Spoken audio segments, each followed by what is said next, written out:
In today's video, I'm going to teach you how to create Gmail account. Whether you're on a computer or using the browser on your phone, the process is the same and quick. Start by opening your preferred web browser. Chrome, Firefox, Safari, or Edge all work. In the address bar, type www.gmail.com and press Enter. On the Gmail landing page, select Create Account. When prompted who it's for, choose. For myself, if you're setting up a personal email, a sign-up form will appear. Enter your first and last name. This is how your name will appear in your inbox and to people you email. Next, choose your Gmail address, also known as your username. Every Gmail address ends with @gmail.com. If your first choice is taken, Google will show close alternatives you can pick from. Choose something you'll remember, and that represents you well. Now, create your password. Google requires at least 8 characters, but stronger is better.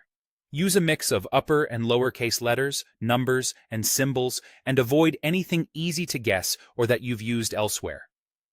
Type it once, then confirm it in the second box to prevent typos. You may be asked to verify a phone number.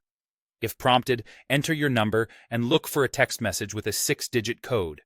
Enter that code on the page. Phone verification helps protect your account and makes it much easier to recover access if you ever forget your password. You'll also be asked for your date of birth and gender. Google uses this information to confirm you meet minimum age requirements and to tailor parts of the experience. Enter the details accurately, then continue. Before your account is created, you'll see Google's Terms of Service and Privacy Policy. Scroll through, review the key points, and click I agree to finish. That's it. Google will sign you into your brand new Gmail inbox automatically, and you can start sending and receiving emails right away. A few quick tips before you go. Use a secure, unique password. Expect that phone verification may be required. And after setup, consider adding a recovery email or phone number so you can reset your password if needed. With that, you're ready to go. Enjoy your new Gmail account and happy emailing.